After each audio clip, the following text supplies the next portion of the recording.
So welcome to what is the final talk of the semester from the Lehman Center for Brazilian Studies at Columbia University.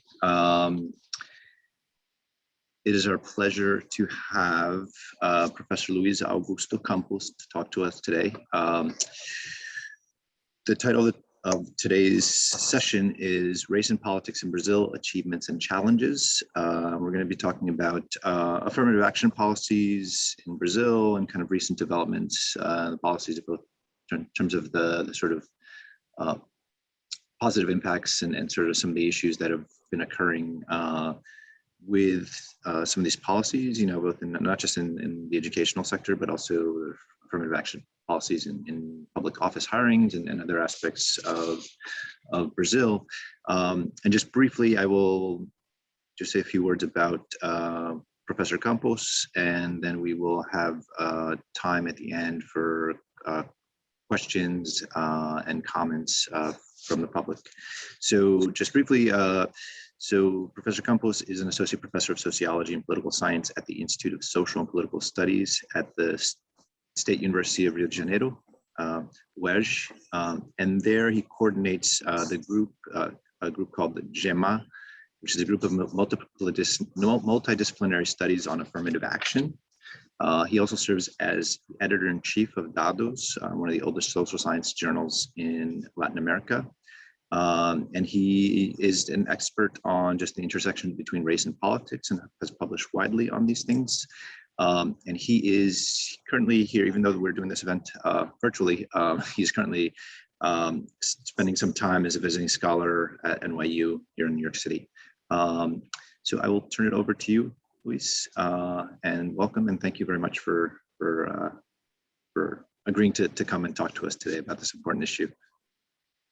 Okay, thank you, Gustavo. It's a pleasure to me to be here in ILAS and to have this opportunity to talk a little bit about my recent research on race and politics, and more specifically about my research about the politicization of race issue in Brazil.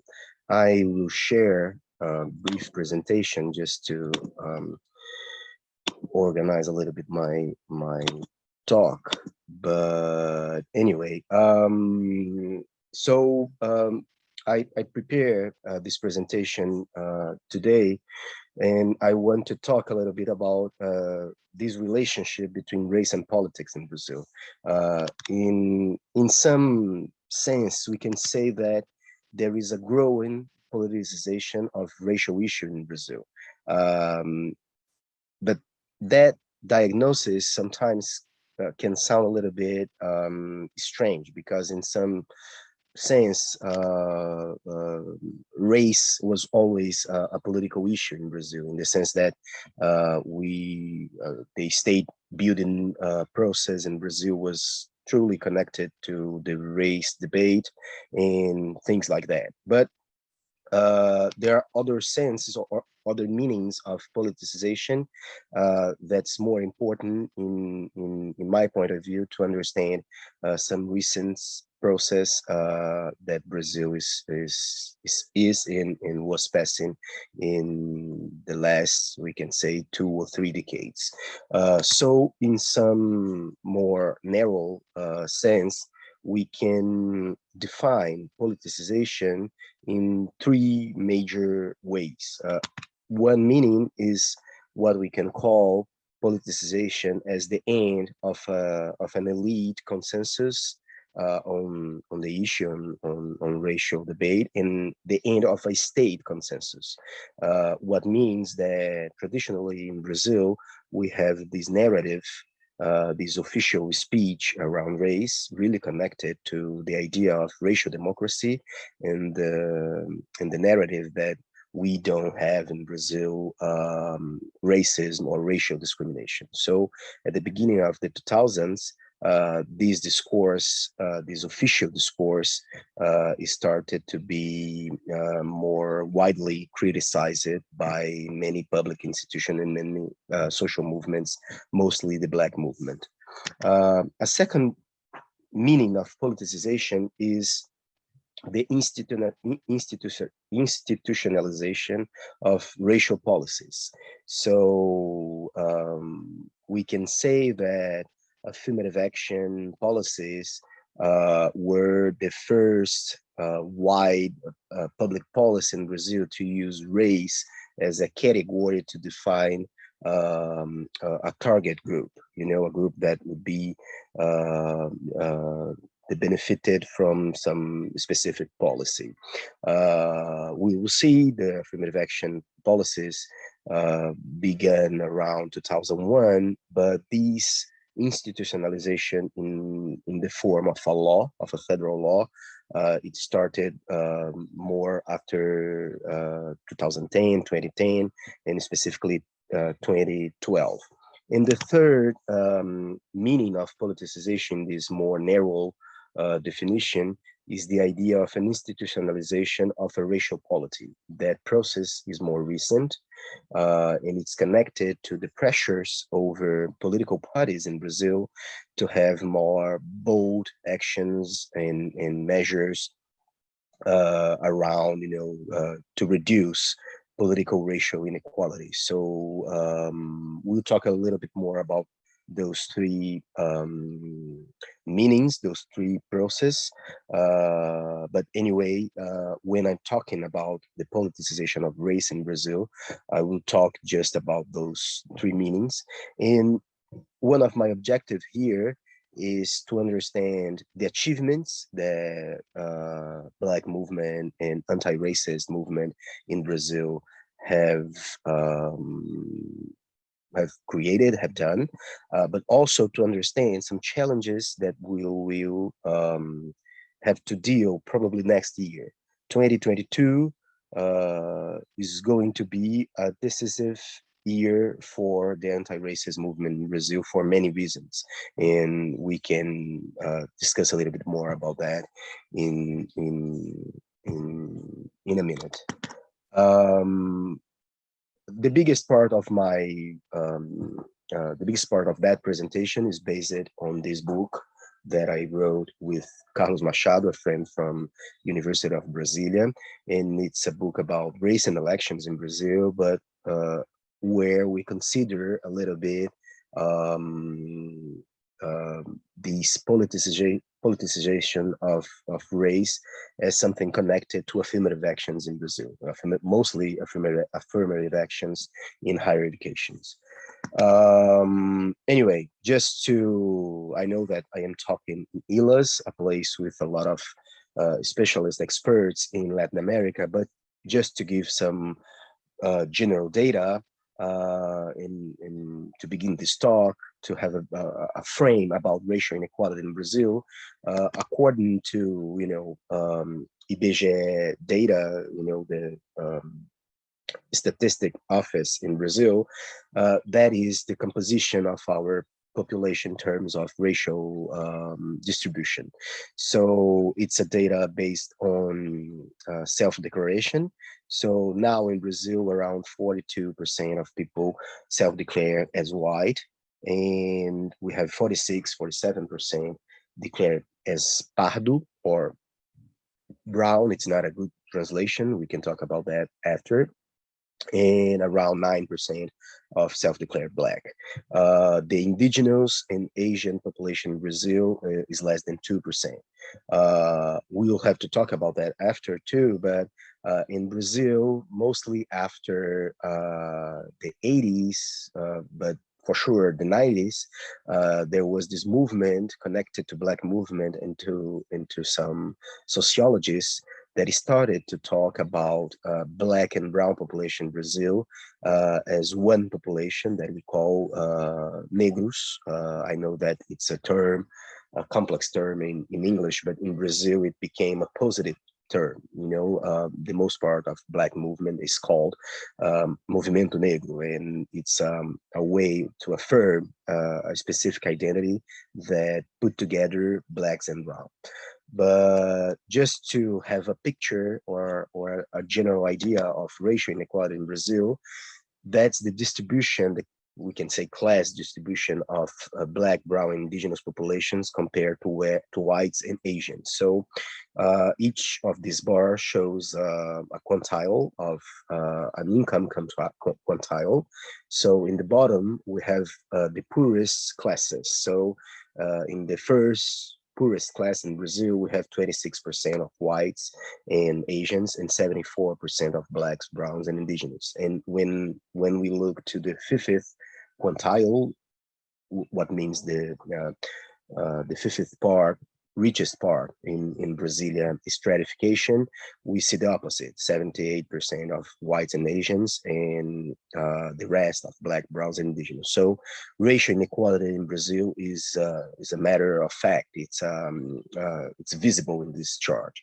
And when we look to politics, almost the same happened. So that's the distribution of politicians in many of our, positions, political positions, like governors, senators, federal deputies, mayors, city council representatives, and so on. Though this data is not so important in the sense that we don't have to talk about each percentage, but the most important fact is that around 60 or 70% of our politics are dominated by white men. So the racial inequality in Brazil, in Brazilian politics, it's bigger than the racial inequality in our society. We have hegemony of white men. So my research with Professor Carlos Machado starts trying to understand why we have this underrepresentation of Black people in Brazil. But before that, I worked in GEMAA, my research group, as Gustavo said, on the debate around affirmative action in Brazil. And we will see affirmative action is an important policy in Brazil, but the debate around affirmative action maybe was more important because it was a huge controversy around the racial issue or the racial debate in Brazil. Well, but to start talking about the first sense of politicization of racial issue, what I mean when I say that there is this break of an elite consensus. First, to start to understand that point, we have to go back to Durban Conference that happened in 2001.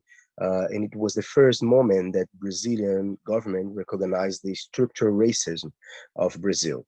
That was not the first moment that the government recognized racism, the existence of racism in Brazil, but that's the moment when this idea of structural racism appeared in official documents. And that was the first moment when the federal government in Brazil, commits itself to implementing affirmative action policies. Although in that moment, the idea or the procedures or the design of those policies were not so clear. It began to change in 2001 when the State University of Rio de Janeiro, my university, adopted the first quota policy, racial quota policy in higher education in Brazil. And now we have to always talk about that when we are talking affirmative action in Brazil, racial affirmative action in Brazil, we are talking mostly about racial quotas, reservation policies. So it's not like here in the United States where quotas are forbidden according to the Supreme Court. And the third important dimension of that process is this public controversy around affirmative action in Brazil. Just to picture this controversy, here is a chart of my PhD thesis that shows the distributions of tax of our probably most important newspaper in Brazil, Folha de São Paulo. So we analyze 983 texts about race in Folha de São Paulo, in this newspaper, and we codify those texts according its position, around affirmative action. And as we can see, the red line is represents the texts that were favor of the support of affirmative action, and the green line represents the texts that were against affirmative action. What this chart shows is that we have some kind of balance in the public debate around the issue. So these newspapers tries to give space to those two groups, because in a moment it became a really fierce debate. So another important information about that period is that we have almost 1,000 texts about the issue. So probably this debate around affirmative action was the most important debate in those newspapers in Brazil in the first decade of the millennium. So for me, that chart helps us to show how this debate around affirmative actions in Brazil broke this, we can say, elite and state consensus. So for the first time in our history, for a broad public audience, it became more and more clear that the racial democracy myth was not anymore untouched. So the idea that Brazil was a racial democracy starts to be more and more criticized. And it was important that the debate in the adoption of affirmative action by the State University of Rio de Janeiro to begin this process of a more institutionalized racial policies in Brazil. So in 2011, we have a decision of Brazilian Supreme Court that considered those policies completely constitutional. And 1 year after, actually 8 months after, in 2012, the federal government passed a bill creating a quota system in the entire federal higher education. That is we can say, most prestigious, the most prestigious part of higher education in Brazil is the federal system. And this process started a diffusion of affirmative action to other fields. So today in Brazil, we have, just to talk about a few examples, we have a policy to the health of Black people in Brazil. We have funding bonuses for private colleges in Brazil, ProUni and FIES. And these two low-end policies have racial criteria to benefit Black and brown people. We have quotas for public office selections. And more recently, we have funding quotas in Brazilian elections. It started last year, to be more specific. So affirmative action is not only a specific policy in Brazil, it's the beginning of many other policies that can be put together as a more broad racial policy in Brazil, or policies against racial inequality.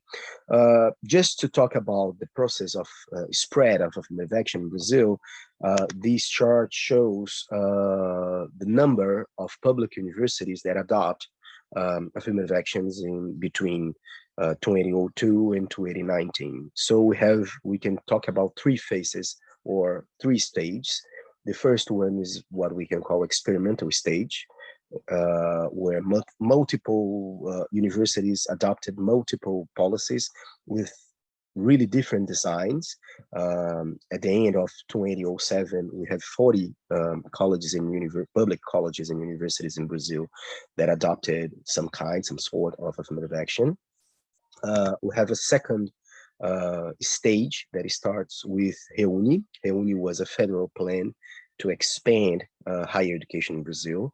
And actually, this plan was really important. It more than doubled the enrollment of higher education in Brazil, or public higher education in Brazil. And so the expansion plan had a specific criteria to incentive the adoption of affirmative actions, of racial affirmative actions. So in that moment, as the stage before, universities and colleges, they were autonomous. They had this autonomy to adopt a specific design of affirmative action. In 2011, as I said before, the Supreme Court decided that affirmative action was completely constitutional. And so we have this last period, this last stage, where the federal law of quotas kind of create of this uniformity. So in the federal universities, we have this design, this specific design of affirmative action.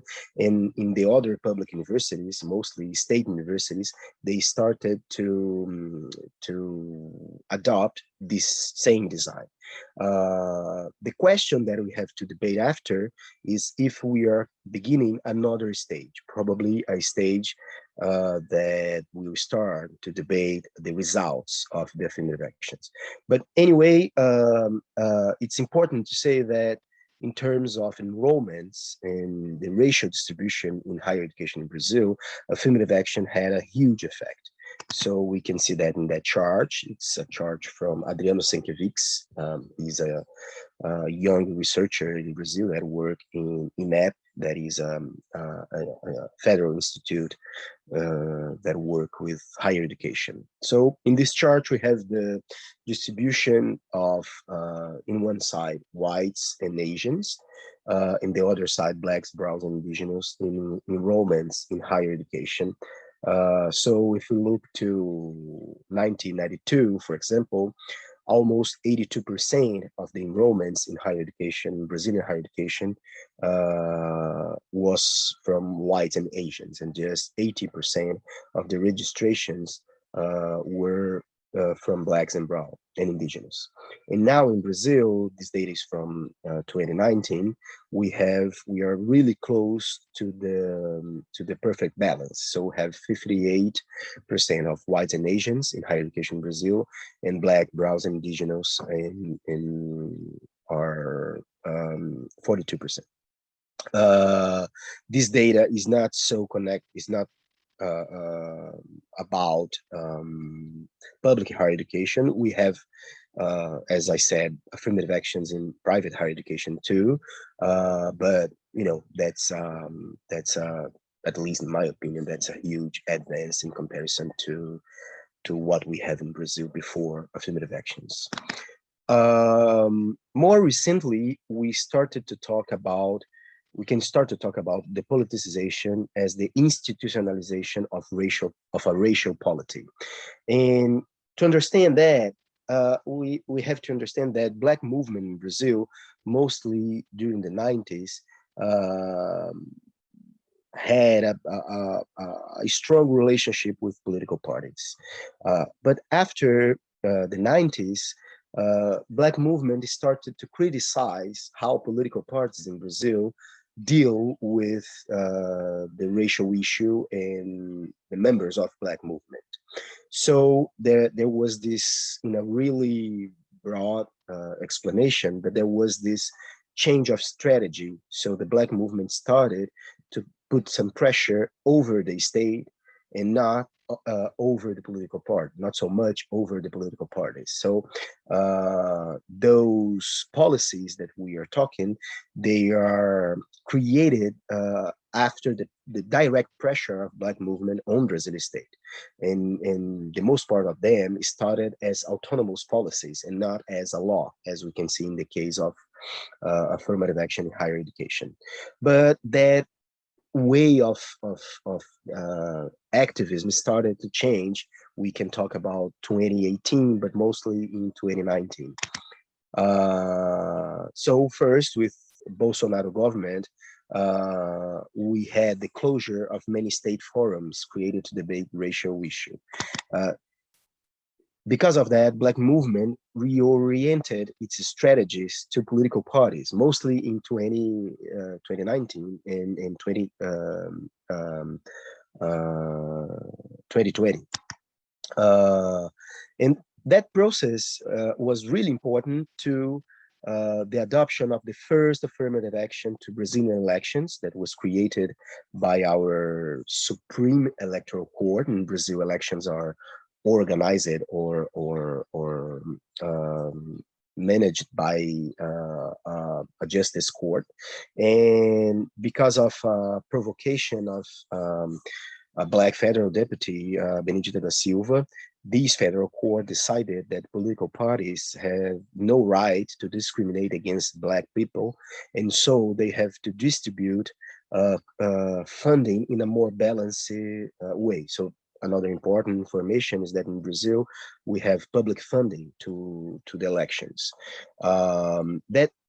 That decision was really important because my works with Carlos Machado, Professor Carlos Machado, were showing that the access of funding during the elections was the most important obstacle to the elections of Black and brown people in Brazil.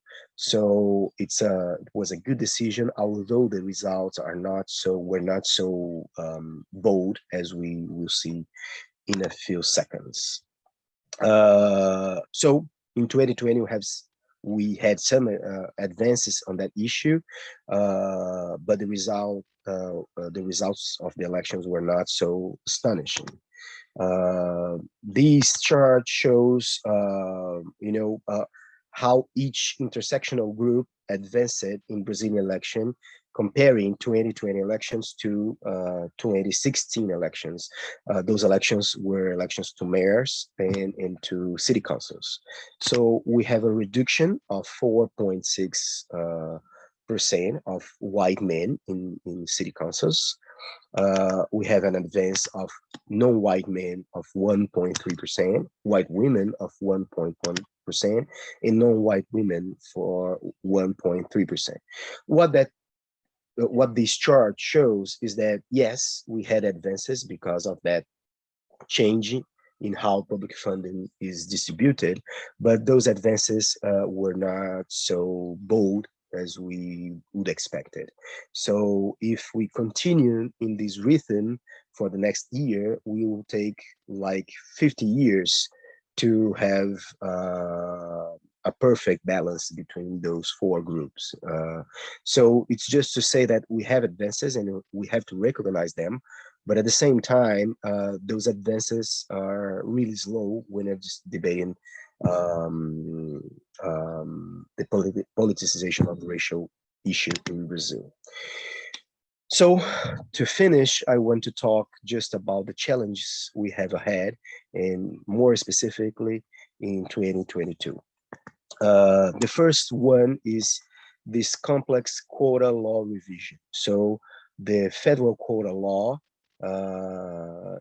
in the approved bill has a provision saying that we will have to have some revision in 2022. The law is not so clear about what a revision means and what would be the consequences of this revision.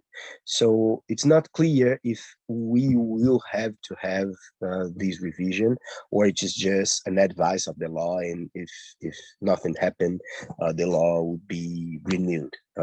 That's specifically my opinion in terms of the interpretation of the law, but for sure we will have many debates around that, and probably or there is a chance, as we are having this really far right-wing government, that Bolsonaro started to criticize in a more bold sense the federal court of law and try to cancel it. So that's it. Probably we'll have reopened up the debate. And next year will be the first federal elections in Brazil with funding, with specific criteria of funding balance between racial groups. And that's important because city councils elections in Brazil are not so expensive as federal elections. So it's a lot of money involved, and it will be the first time that we'll have to debate how we can balance investments on some candidates, black and brown candidates, in comparison to white candidates. But just to say that 2022 is a year, will be a year that a lot of change, probably a lot of change in racial debate and racial policies institutionalization in Brazil. So that's it. It was my pleasure. I want to thank again Gustavo and Milas, and I'm open to questions into the debate. Thank you very much.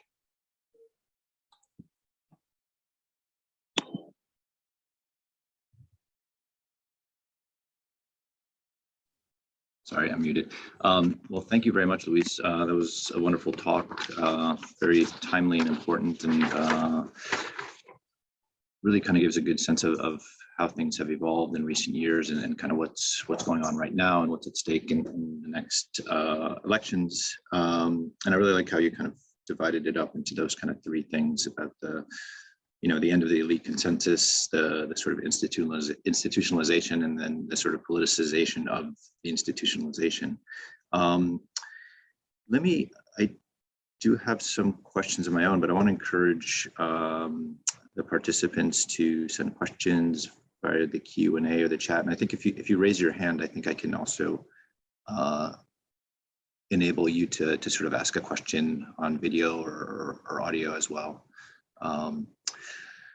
But I guess maybe I can get us started with a question or two. You talked about the quotas in higher education, right? And that there's this kind of seems like a more than doubling of enrollments of Black and Indigenous in higher education institutions in Brazil, which is quite remarkable, right? And kind of a testament to the strength of these policies.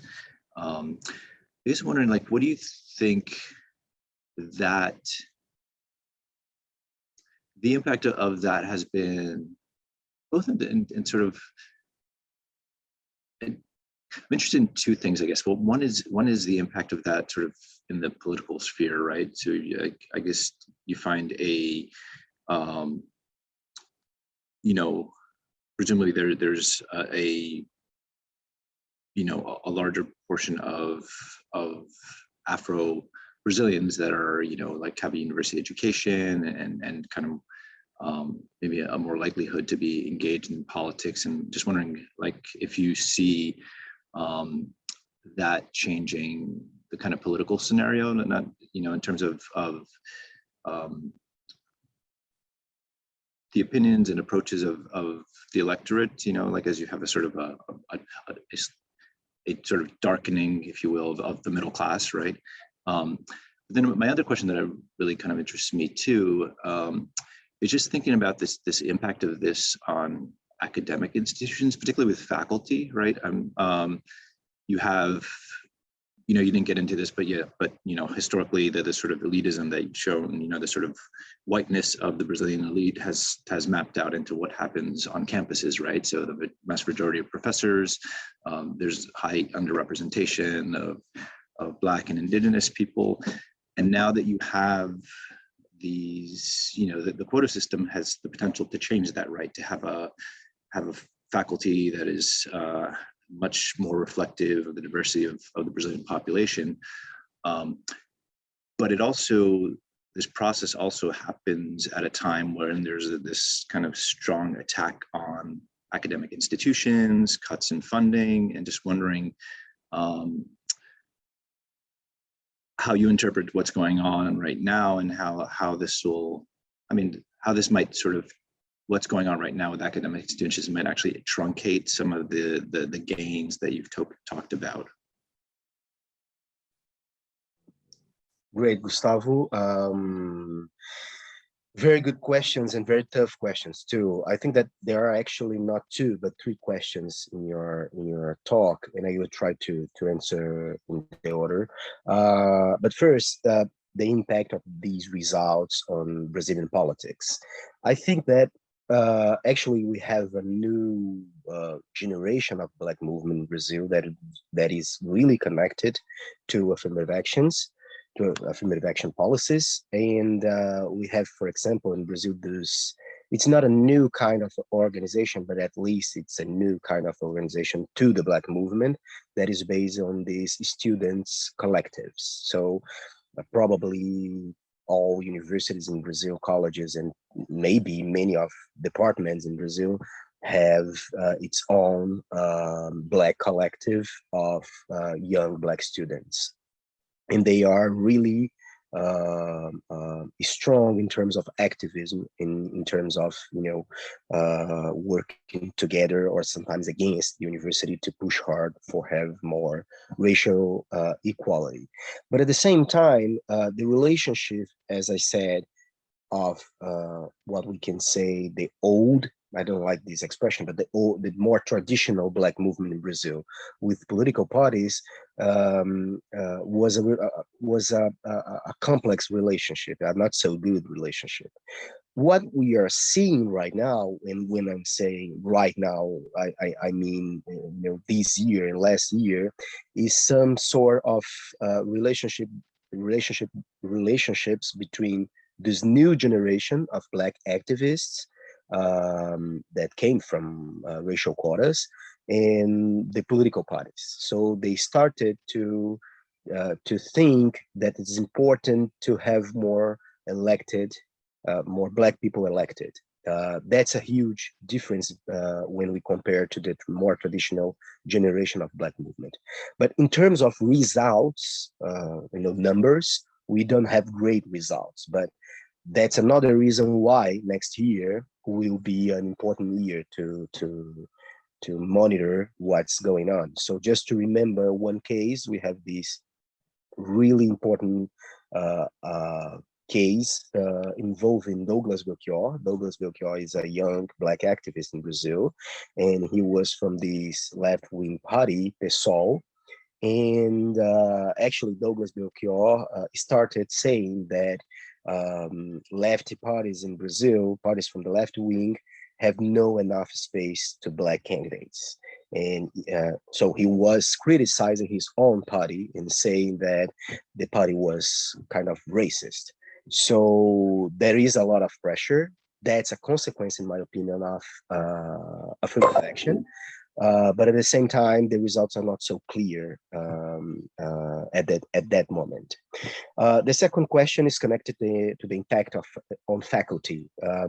In that point, I think that Brazil is having really slow change because, in public system in Brazil, we have this kind of public selections, so based mostly on standard tests. So to hire a faculty in Brazil, you have to open this public call and this really bureaucratic system of selection.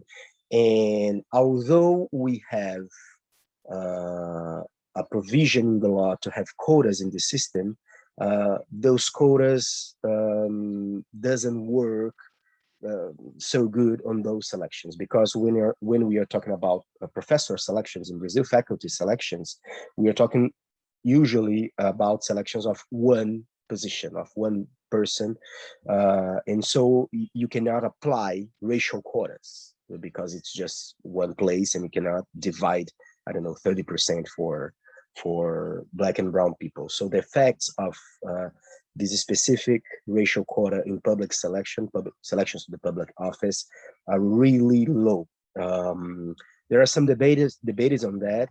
There is a question that probably will go to the Supreme Court in some moment.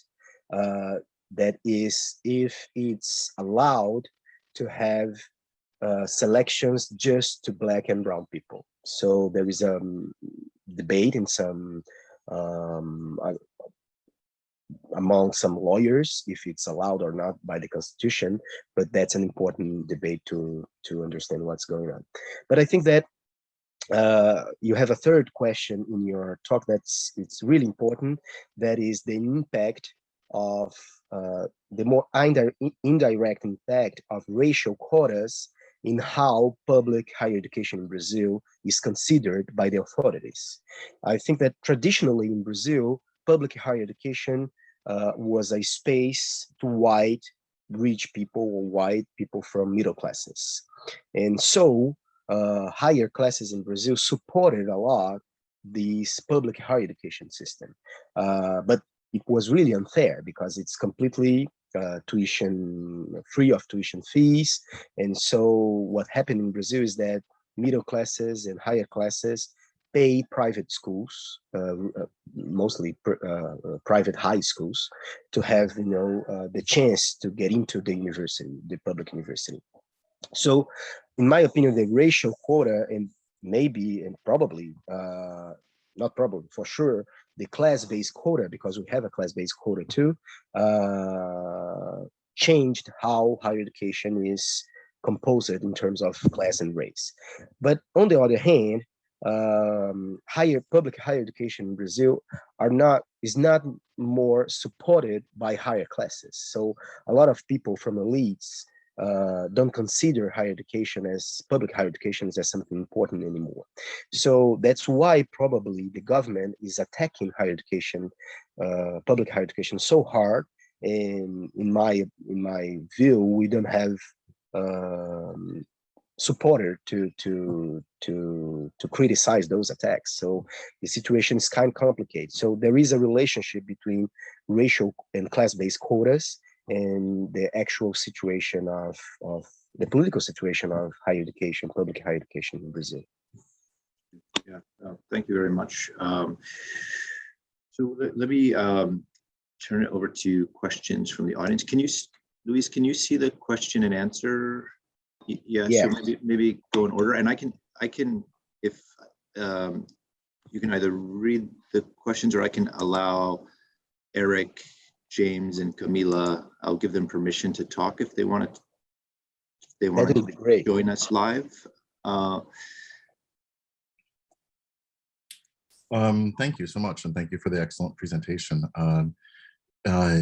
I'm specifically interested in the numbers of white and Asian students in the federal universities. You showed that their percentage has been decreasing, but I'm not sure about the total numbers and whether or not the expansion of the universities have allowed for the total raw numbers of white and Asian students to remain fairly constant or not, or if that's been decreasing. And then also, what is the sense of sort of competition or any sense of loss among especially white Brazilians around if their numbers are decreasing? Thank you. Thank you, Eric, and thank you for your participation. Eric is my supervisor at NYU, so I'm glad to see you here. You are right. Actually, we have this huge diversification in higher education that chart shows that. But actually, it's important to say it's a chart about the entire system, the higher education system as a whole, private and public. I had another chart just about federal universities, and what happened was quite the same. We have actually in federal universities, because we have these quotas, we are more close to a little bit more close to the perfect balance. But anyway, in federal universities, mostly after 2015, these diversification process, like it's stuck. So although we have we are close to the 50-50 scenario, after 2015, that diversification stopped. So the question is if this process will last, or we will begin a moment that we will have some backlash in terms of that diversification. And it's important to say that because although we have a racial quota and class-based quotas too, the universities and the colleges have some autonomy to not fill those places with Black and brown people. So one fear that we are facing some federal universities is the fact that usually those universities are autonomous to elect their chancellors, but formally, traditionally, they send to the president a list of three candidates, and usually, traditionally in Brazil, the president chooses the one with more votes. But Bolsonaro started changing that. So one fear is that those Bolsonaristas chancellors, that they can start changing how affirmative action works in some universities. But I don't know. We'll have to wait to see what will happen. But thank you again for your question. Great, thank you. So it's next in line. We have James has a question. James McLean. Yeah, I have it written there in the Q&A. I'll just go ahead and say that. Could you talk about the effect, if any, of having young Black Brazilians trained as attorneys? Was this number growing much during the 2012 to 2021 period? Do the debates that you see in the media have legal grounding in Brazilian law, or are they just more political partisan? Great, James. That's a really interesting question, because I didn't bring one chart that shows the enrollments of Black and Brown people by majors.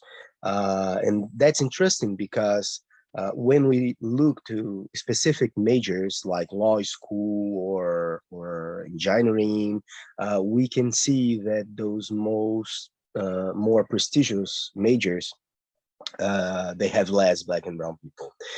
The first one is the major in I know that in the United States, undergrad and graduate studies are kind of different in Brazil, but we have a undergrad major in Brazil in medicine, and it's the most white and Asian major. In the second place, it's interesting, it's international affairs. That's a human science major, but it's the second with more white and Asians. And in the third or fourth place, we have law schools. So law schools are pretty resistant to racial quotas in Brazil, and they can use a lot of specific bureaucratic procedures to reduce the impact of race on those majors. But anyway, I don't have any specific research about Black and Brown attorneys and their impacts on public debate. We have important people doing work on that. Me and Gustavo, we were talking about Thiago Amparo, that is now at NYU too, and he was in law school there. But just to say that we have some resistance when we take a look to some majors. And another important thing is that this chart showing the changes in higher education, it does not show that in Brazil we have a huge part of the enrollments in some specific majors like pedagogy, or people training to be teachers, and nurse courses, and those ones. So we have to open these data to to realize that we have some inequalities inside the higher education system. If I could ask a follow-up Sure. briefly. My sense is that Brazilian law doesn't track with US law very well, and that the Brazilian legal system has some colonial residual effect from Portugal. Is that correct, or could you maybe describe it a little bit? Well, I'm not an expert on that, on how Brazilian justice system works or Brazilian law. We have a really, as you know, we have a really different system based on it's not a common law system as United States and England and the British system. We have a more Latin system of law based on many procedures or interpretations of the written law. But I think that I agree with you that we have a really unequal system, that we have elites inside the justice system that really avoid any change. I'm not so sure if we can frame that as a colonial legacy. I think that well, it's a colonial legacy as like almost everything, every traditional institution in Brazil. But we have also some kind of modern resistance against the racial debate. And it's really complex because we have the Supreme Court in Brazil approved with the 11 votes the racial affirmative action. But at the same time, when we take a look in the bottom of the system, we even today can see a lot of decisions in Brazilian system of justice based on a discourse of racial democracy.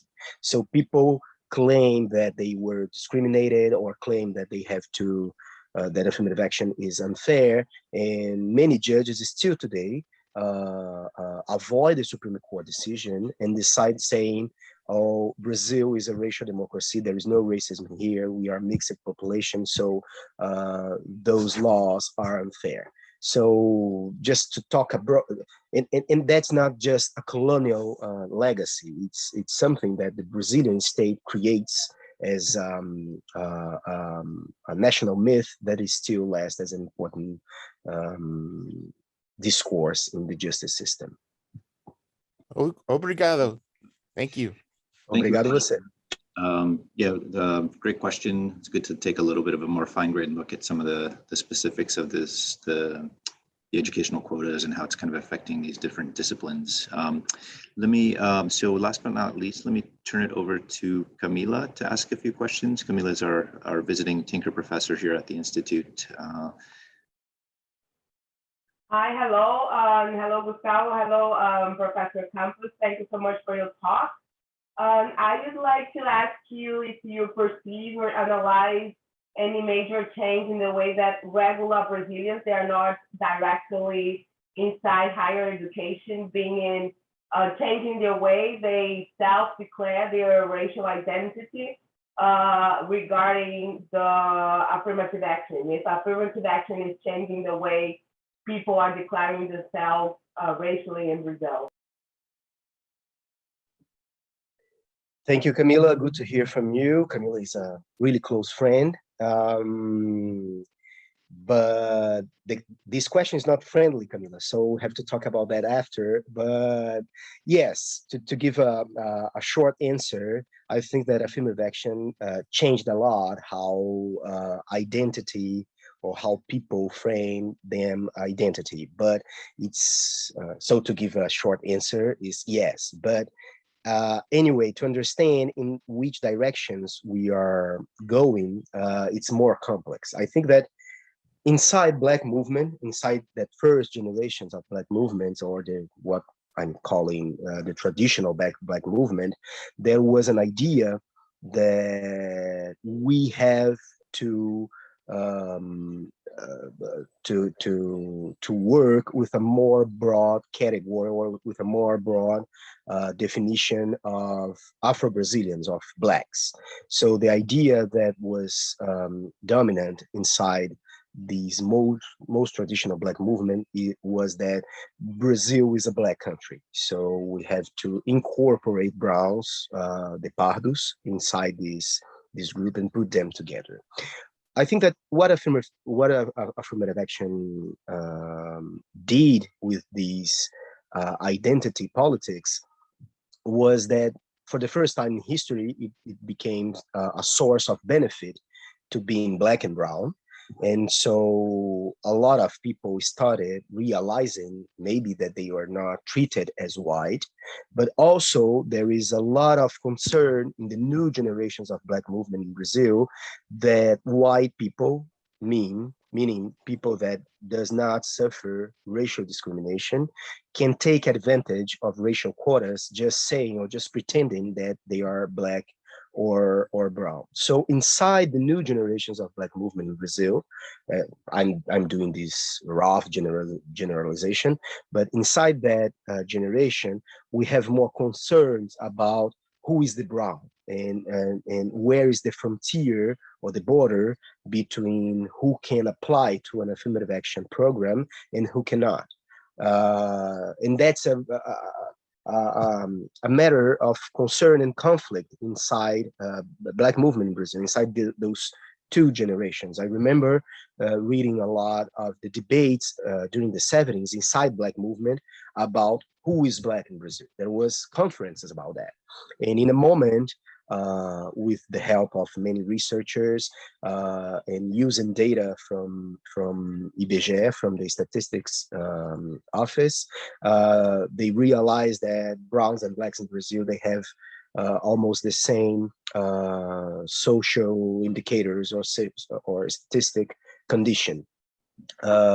But now in Brazil, with affirmative action, it started to change. So I don't know if I can, well, I gave you a strong yes at the beginning, but this process is more complex to understand, and we need more research about that.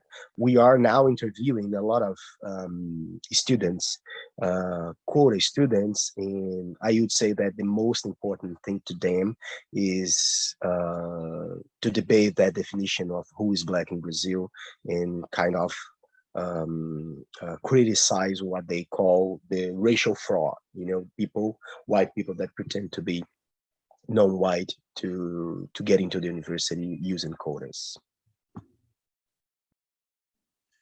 Thank you so much, Camila, for joining us, for asking a great question. Dilemma question, but good one. We do have like a few more minutes. Can I just close off with just one final question, Luiz? Like here at, in the US press, there's been a fair amount of coverage of Bolsonaro and many of the sort of problematic aspects of his administration. There's been a lot on sort of, issues of like climate and the environment and, to some extent like indigenous rights and LGBT rights. But at least from my perspective, I don't see a lot of attention to the issue of Afro-Brazilians and sort of issues of like these things that we're talking about, like the affirmative action policies. And you sort of hinted that he's sort of tried to sort of pull back these policies and attack them, right? And you mentioned that the wider attack on higher education itself has sort of a racial kind of socioeconomic dimension to it. But I wonder if you could just speak a little bit just about, so what exactly has Bolsonaro done in terms of affirmative action? Like what sort of statements has he made? What sort of active, like concrete actions has he tried to take to sort of dismantle or transform affirmative action policies? Great. I just, last year, I published a book chapter about how Bolsonaro framed the racial issue in his speeches. And you were right. We can say that Bolsonaro is against what he calls identity politics. But when we take a look inside this broad expression, we'll see a more organized speech when we are talking about gender, about feminism and LGBTQ movement. So it's a speech that considers there is a cultural Marxist global movement that tries to make our children gender fluid, or I like one friend just said to me that tries to degenerate young generations in Brazil, and that's why we have to protect the family and so on. When we look to the speeches about race, they are not so organized, but Bolsonaro talks a little bit sometimes, time to time, about affirmative action. He's clearly against that, racial affirmative action, and he tries to have some we can say Black tokens in his government, like saying that his closest friend and actual he's a congressman, Hélio Bolsonaro, a deputy that used Bolsonaro last name, and he loves to say, oh, I have this Black guy that is my closest friend. We have some declarations from people in his government, but actually, in my opinion, in my interpretation, what Bolsonaro tries to do is some movements to start a controversy on that issue, but those movements are more, I don't know, modest. So we had in, I think that 2019, the Minister of Education tried to cancel a resolution that wanted to spread affirmative action in graduate programs in Brazil. And so he tried to cancel that resolution. And after some debate, he went back. So in some sense, you are right.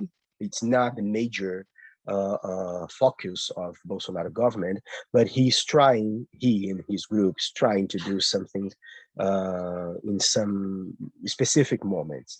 The question is what will happen in 2022 if he will try to do a more bold movement against racial policies in Brazil, or if he will be still concentrated on gender issues. Great. No, thank you. That's very helpful. Yeah, and I kind of agree with you. Yeah, there is sort of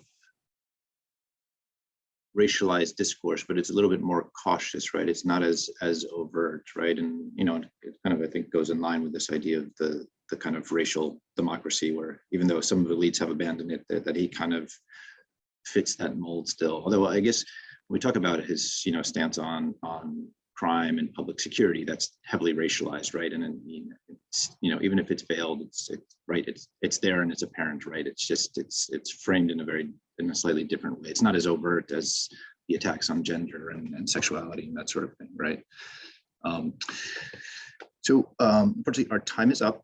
I want to thank Luiz very much for excellent talk and for the excellent discussion afterwards. Also want to thank everybody who joined to listen in today, and to Eric, James, and Camila who joined in the discussion and asked some great questions.